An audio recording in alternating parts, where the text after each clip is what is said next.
तो आज हम देखने जा रहे हैं नॉर्मल डिस्ट्रीब्यूशन, जिसको हम गॉसियन डिस्ट्रीब्यूशन भी बोल सकते हैं, और एक ये आईएमपी टॉपिक है। तो नॉर्मल डिस्ट्रीब्यूशन में हमारे पास 4 केसेस होते हैं।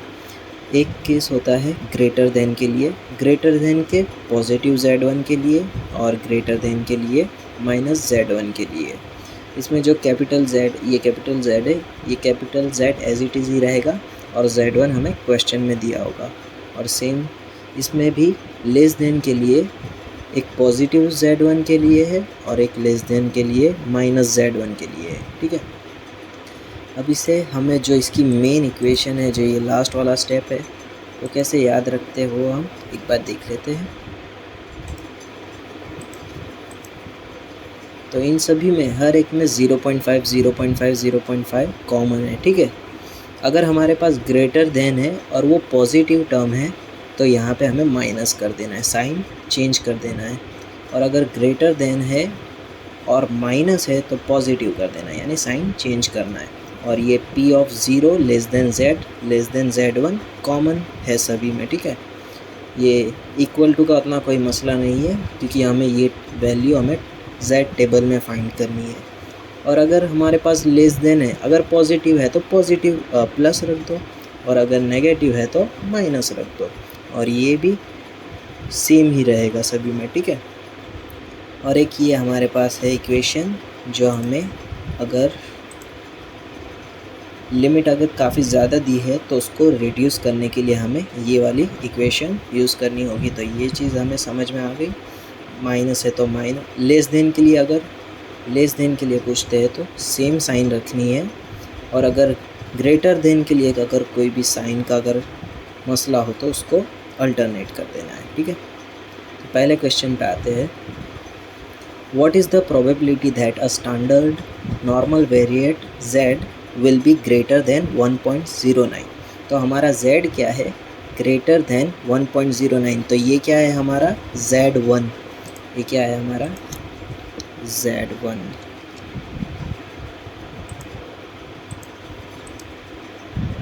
तो हमारी इक्वेशन जो अभी हमने 4 केस देखे, उसमें से कौन सा केस अप्लाई हो रहा है यहाँ पर, कि यहाँ पे हमारे पास ग्रेटर देन की निशानी है और यहाँ पे पॉजिटिव है। तो हमारे पास 0.5, तो यहाँ पे हमें माइनस लिखना होगा। क्यों? क्योंकि यहाँ पे ग्रेटर देन है और पॉजिटिव है, इसके लिए माइनस। और p of 0 less than z1, z1 क्या है हमारा 1.09।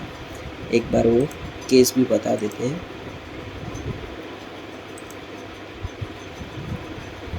ठीक है, ये वाला केस है, p of capital Z greater then plus z1, capital Z greater then plus z1। तो इसका क्या है हमारे पास 0.5 minus p of 0 z1, same इसमें भी वही है, ठीक है। अब आते हैं हमारे टेबल पर, ठीक है। तो अब क्या करना है, 1.09 हमने तो पुट कर दिया। अभी अब 1.09 के लिए ये कहाँ से आ गया, ठीक है।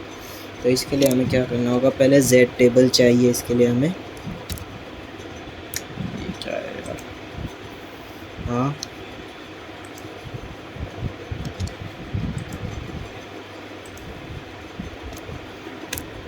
तो z टेबल हम देखेंगे, यही पेज पर है कहीं। वाह, सही है।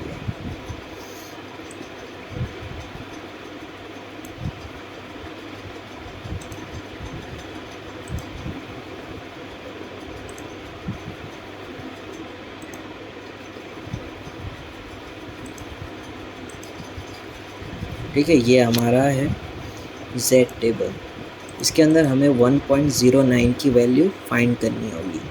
हमें क्या चाहिए, 1.09। तो 1.0 0 1 2 3 4 लास्ट टर्म आएगा ना, तो ये है हमारी 1.09 की वैल्यू 0.3621, 0.3621, और उसको हम 0.5 में से माइनस कर देंगे, ठीक है। इस तरह से हमें z टेबल में वैल्यू देखनी है। और सेकंड हमारा क्या है, z less than equal to 1.65। तो इसमें क्या आएगा हमारा 0.5, यहाँ पे है हमारे पास लेस देन, और अगर उसमें लेस देन दिया है तो साइन एज इट इज़ यानी माइनस। और P of zero Z less than Z1, यहाँ पे हमने इसको पॉजिटिव कर दिया है ड्यू टू सिमेट्री रूल, क्योंकि -1.65 से 0 का डिस्टेंस और 0 से 1.65 का डिस्टेंस दोनों सेम ही होता है। और 1.65 की वैल्यू हमें कैसे देखनी है, 1.012345 ये है ना, 0.4505, 0.4505, ठीक है। इस तरह से हमें वैल्यू देखनी है और ये माइनस करके हमें आंसर मिल जाएगा। और इसमें क्या है, -1 less than Z less then 1.96। तो इसके अंदर कुछ नहीं करना है, हमें लिमिट को ब्रेक कर देना है 0 से, ठीक है। हम पहले जाएंगे -1 to 0 और 0 से 1.96, और ये सिमेट्री रूल की वजह से स्वैप होके इसकी साइन चेंज हो जाएगी। तो 1 की वैल्यू देखेंगे हम, 1 की वैल्यू है 0.3413 और 1.96 ये अभी देखे थे ना, 1.96 आगे 4750 और इसमें हमें प्लस करना होगा क्योंकि हमने यहाँ पे लिमिट्स को ब्रेक किया है, ठीक है।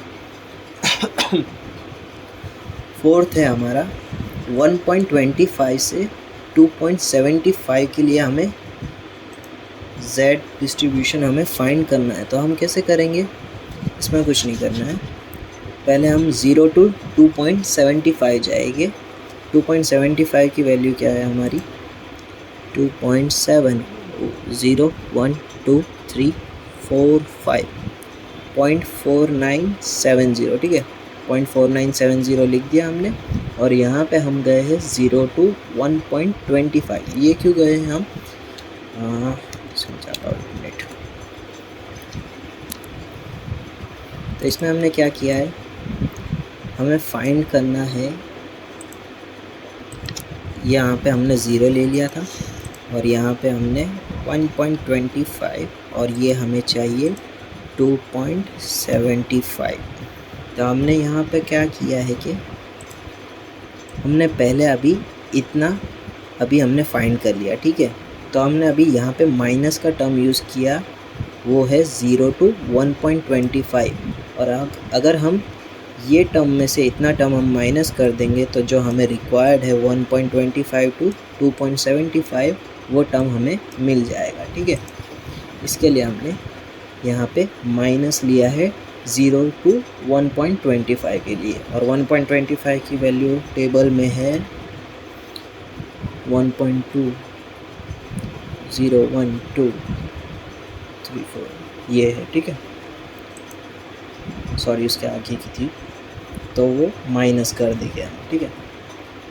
सेकंड क्वेश्चन है, if x is a normal variate with a mean of 30, mu दिया है 30 and standard deviation sigma equal to 5, find the probability that.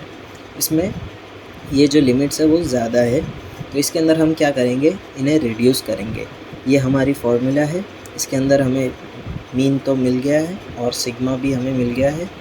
तो एक बार हम लेंगे x इक्वल टू 26 और एक बार हमें लेंगे x इक्वल टू 40। तो इससे हमें रिड्यूस्ड हमारी जो भी लिमिट है वो हमें मिल जाएगी। और इसमें भी सेम वही हम ब्रेक करेंगे, बीच में से ब्रेक करेंगे विथ 0 0.820 और 0 to 2। ये सिमेट्री रूल की वजह से स्वैप होके पॉजिटिव हो जाएगा और ये एज इट इज़। फिर हमें टेबल में से वैल्यू फाइंड करनी है और इसका टोटल कर देना है। और सेकंड क्वेश्चन है हमारा greater than equal to 45, greater than equal to 45। तो अभी तो हम इसमें x इक्वल टू 45 लेंगे, 45 माइनस ये जो हमारा इक्वेशन है उसमें हम पुट करके हम इसको रिड्यूस कर देंगे। तो यहाँ पे हमारा आंसर आएगा 3। तो इसको हम पुट करेंगे, तो ये हमारा स्टार्टिंग का जो क्वेश्चन था, जो केस थे, उसके अंदर हमारी ये वैल्यू पुट करनी है। 0.5 as it is greater than है और पॉजिटिव है, तो यहाँ पे हम लिखेंगे minus p of 0 z z1 आया हमारा 3 की वैल्यू हम टेबल में फाइंड करेंगे 4987 4987 4987 और माइनस कर देंगे तो हमें आंसर मिल जाएगा। x is normally distributed, the mean of x is 12, mean दिया है 12, standard deviation is 4, find out the probability of the following. तो पहले हमें किसके लिए फाइंड करनी है, 20 के लिए, ग्रेटर देन इक्वल टू 20। तो इक्वल टू पहले हम 20 पुट कर देंगे, ये हमारी इक्वेशन में 20 पुट कर देंगे यहाँ पर, तो आंसर आएगा 2।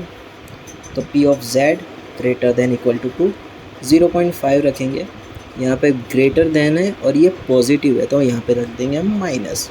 P ऑफ 0 Z1 आया हमारा 2 फाइंड कर लेते हैं, 2 है 4772 माइनस करो, आंसर आ गया। अब ये सेम इसका ही अपोजिट टर्म है तो हम क्या करेंगे, 1 माइनस यही टर्म लिख देंगे और इसमें इक्वल टू को हम नहीं लेंगे तो भी चलेगा, क्योंकि इसमें जो भी आंसर है वो इसके करीब ही आएगा दोनों का, इसके लिए हमने डायरेक्ट लिख दिया है। और थर्ड क्वेश्चन क्या है हमारा, 0 to 12 जाना है, ठीक है। पहले हम इसको रिड्यूस करेंगे तो इसका आंसर आएगा -3 एंड 0, तो हम इसको सिमेट्री रूल अप्लाई करेंगे, 0 to 3 जाएंगे और 3 की वैल्यू तो अभी हमने फाइंड की थी 4987, आ गया आंसर।